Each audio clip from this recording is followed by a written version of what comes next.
Happy Homebrew Wednesday. Hey, it is hot outside, man. Look at that. Look at that sweat. Actually, I put a shirt on and a cap to make this video. You're welcome. You're welcome. Because I've been sweating up a storm. Yeah, but I got a beer to cool myself off, right? It's Homebrew Wednesday. It's nice. I'm in my middle of my vacation, so I deserve a beer, right? Maybe I deserve a lot of beer. Maybe I deserve really a lot of beer. Yeah, that's right. Didn't expect I was going to get smashed today, but apparently I have no choice. This one's sloshing about, so we'll freshen this guy up here. Yeah.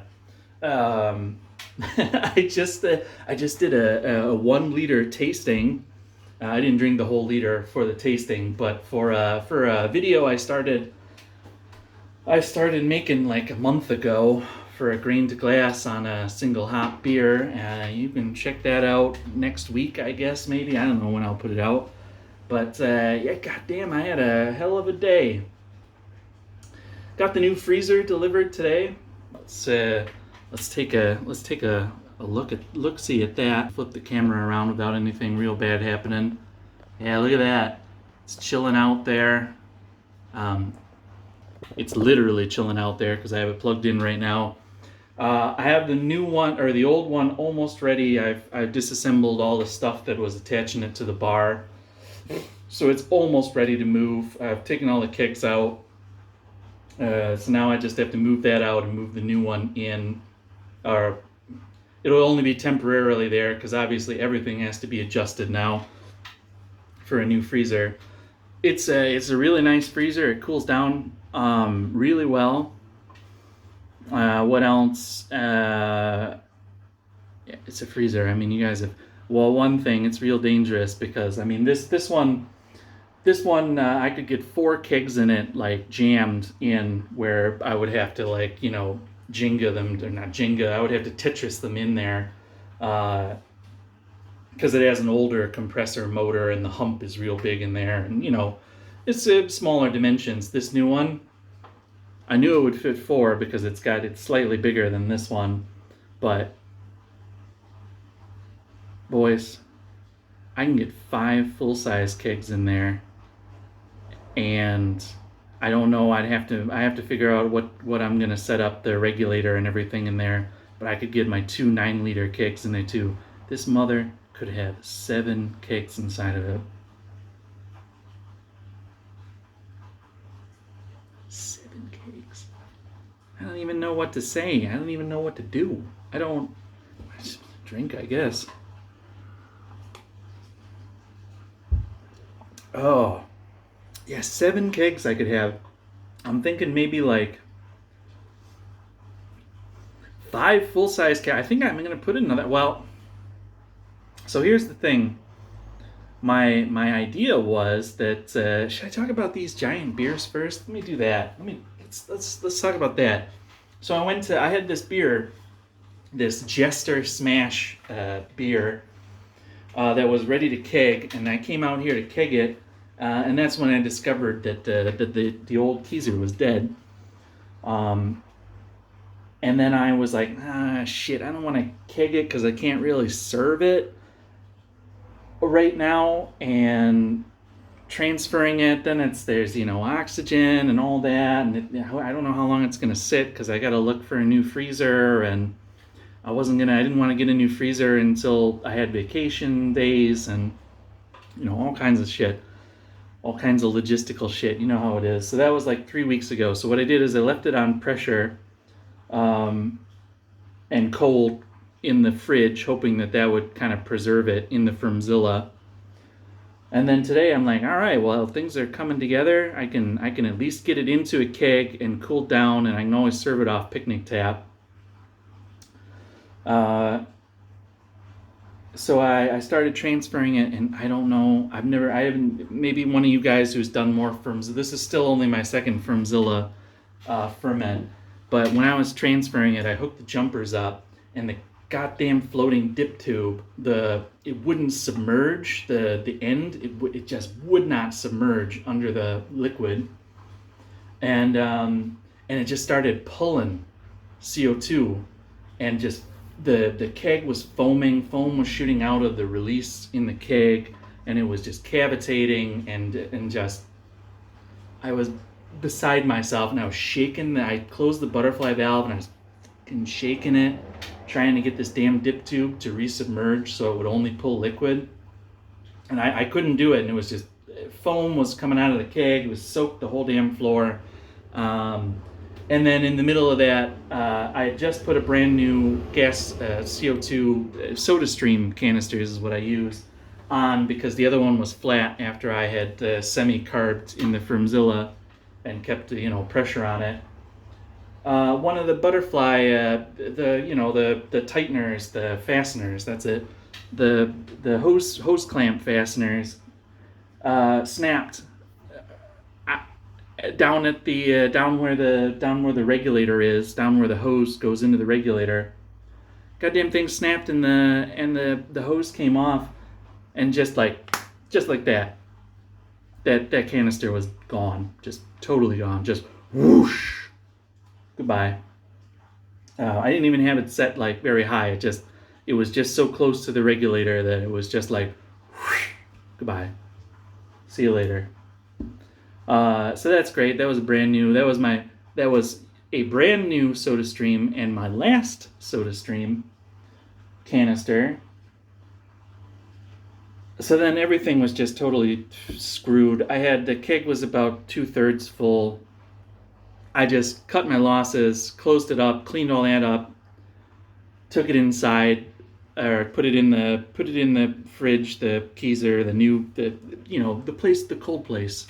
The cold place, the place where the cold lives, to like settle out, and I don't know, I can't do anything else with it.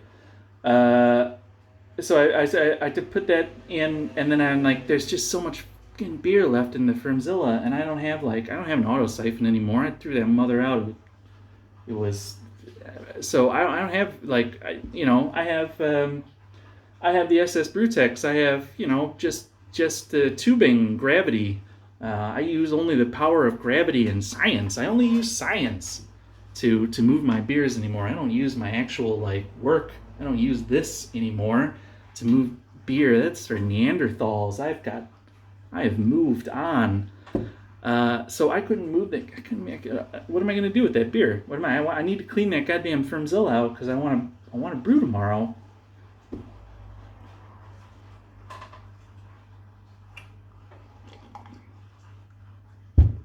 Yep, I went in and grabbed the biggest containers that I have.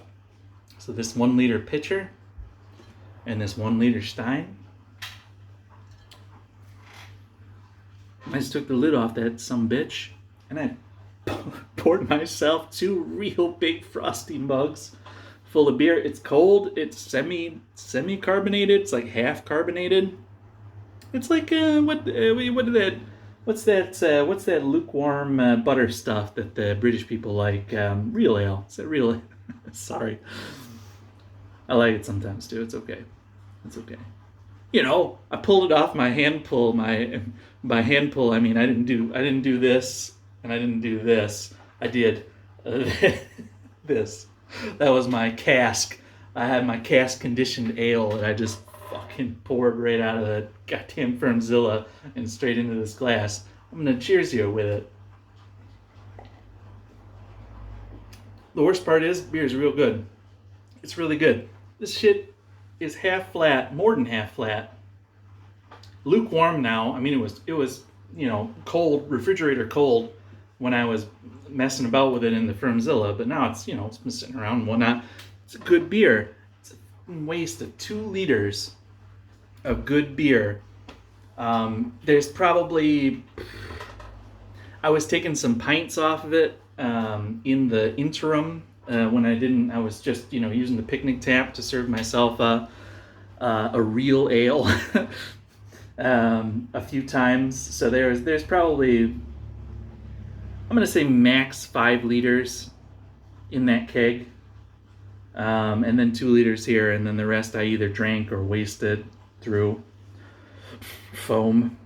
But god damn, why do we do this to ourselves with the home brewing? It's just like I'm just gonna dedicate the rest of this year to just trying to professionalize this whole business. I'm tired of being like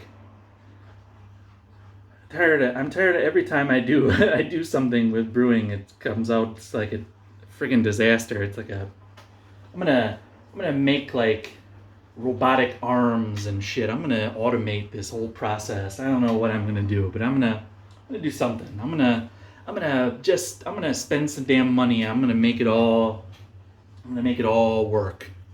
I'm gonna throw money at it until I am satisfied. That's what I'm gonna do. And when I'm done drinking these mothers, because I'm gonna drink these. God damn it! I'm not gonna waste these good beers on a hot day. When I'm done with that, I'm gonna be ready to throw some money at my problems. All right, let's get back to the freezer. Now I'm done ranting about the. I was gonna buy another Firmzilla too. I was actually gonna buy a. So that was what I was getting at before all this. So I planned on putting I'm gonna put the collar on the new freezer, like in general. That's what you do. As you know, everybody got to have a collar. So I'm gonna put a collar on. And I was gonna put the 4 old taps on. Because I thought that, I'm just going to transfer the taps from this one to that one. And then what I was going to do is I was going to get one of those iTap things as a fifth tap. Because I thought that I knew that the new fridge would easily fit 4 kegs. And then I thought it could probably have a 5th keg in it, like one of the 9 liters up on the hump, up on the I almost said transmission hump. That's not what's in the compressor hump. I thought that it could probably get a 9 liter in there, and I would just have that on like picnic tap, right? And then what I thought was I was going to do the 4 taps, and then I was going to buy one of those iTaps, those bowl iTaps. I don't know if you guys, if you guys are American watching this, I don't know if that stuff's gotten over there, but it's this like Russian company, which already I got it. I get it. It's real shady, and when you go to their website, the English is just a peak. I should talk. I speak another language probably pretty comically. Anyway, so it's this. It looks like well, I wish it looked nicer. To be honest with you, it's this black tap, big plastic thing. Well, it's not big. It's not that much bigger than a normal tap. But it's an odd thing. It's an odd thing out. It doesn't look like a normal tap. And it's got like a locking mechanism down at the bottom. And what it does is it's trying to get a hold of a bottle. Let's just grab it. Obviously you'd need a special one for this kind of bottle. But what it does is it looks like a normal tap. It's got a tap handle on it, and it's got a long shank.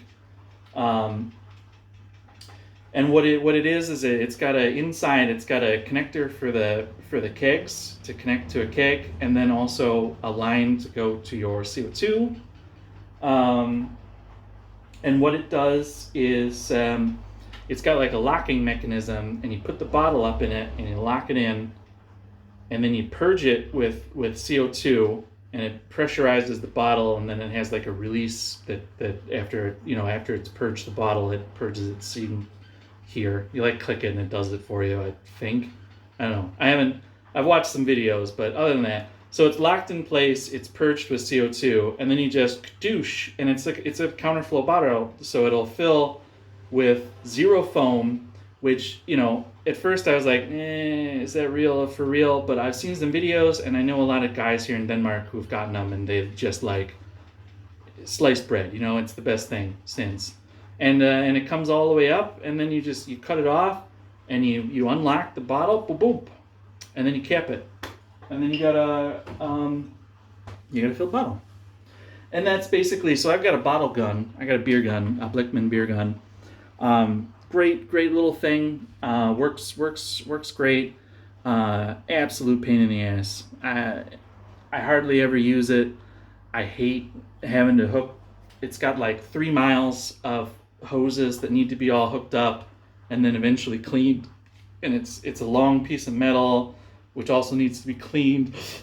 And it's like a little stopper thing that you got to keep your eyes on, and it foams like a mother. Yeah, maybe I'm not using it right. I don't know, but every time I always lose a shit ton of foam. It's a real pain in the ass. I only bust it out when I absolutely have to. Uh, so this would be like the replacement for that, because that's basically what keeps me from giving a couple of bottles away to like people at work, or bringing, beer to. Like, we were at my wife's family the other day, and I didn't take any beer. Well, obviously I didn't have keys or anything, but like I normally don't, because if you take a growler, then everybody has like 2 sips and they don't want any more. So what I want is, I want something where I can just bust out a couple bottles in like 5 minutes. You don't have to clean the thing up. The thing is, you just spray it with some Star Sand probably, and just walk away. I just want to be able to bust off a couple bottles, walk out the door. Doesn't have to be a whole big thing. I don't have to have a whole big, get that thing out, clean it again, all this stuff. I just want the tap thing. So I want to get one of those, and that was going to be like the 5th tap. You can get like an adapter so it'll pour beer, but it's expensive, and I don't know. I don't like the look of it at all, to be honest with you. But now I'm like, oh my god, it can fit so many kegs. So I'm seriously thinking about going with 5 taps and then the iTap, and then I'd have 6 taps, and then I'd use the space that I know I could get another half keg in. I'll use that to make all the like. Where I have the manifold and the regulator and the gas bottle and stuff.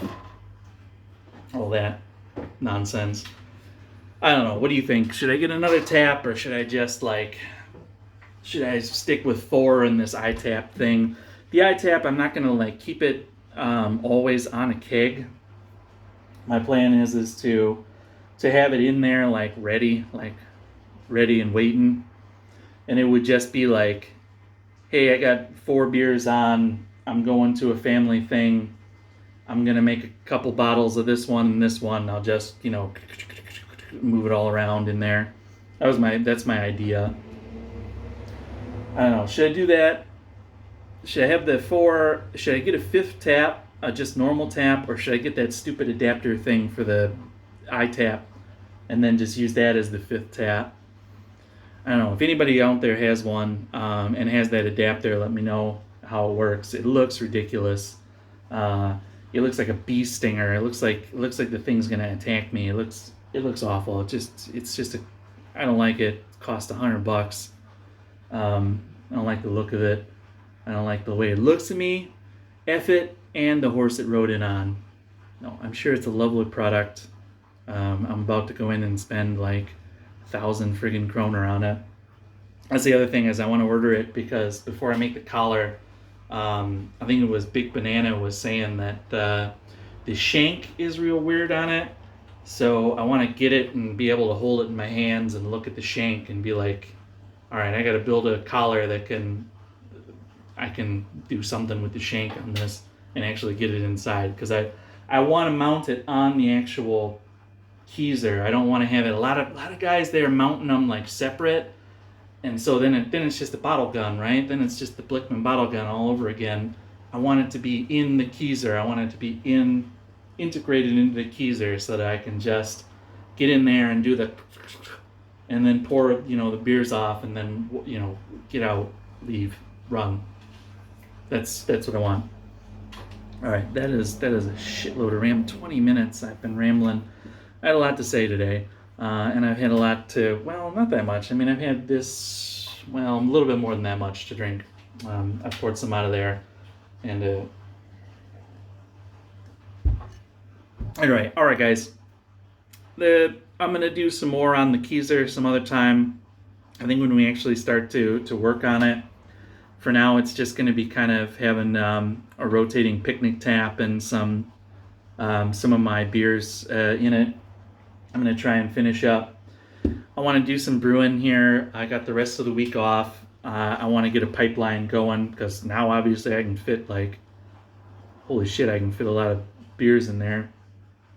Um, so I better get a pipeline going. Well, that was what I was going to ask. So I'm buying that the iTap thing, and then I really like this pressure ferment thing. Well, I did until today. All right. Bottom line, because we're going real long.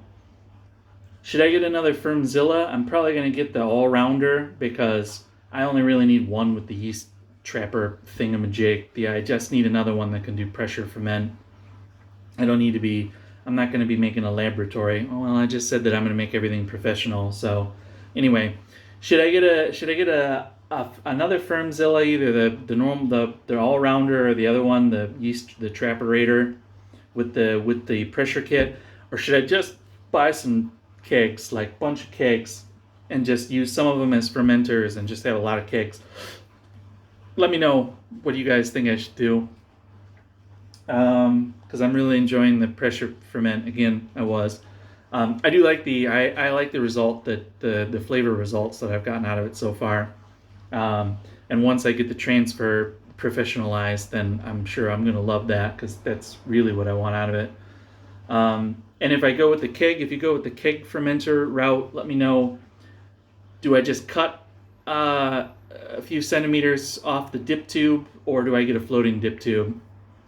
Which I'm not real happy with the floating dip tubes right now, but maybe if you swear by them, let me know.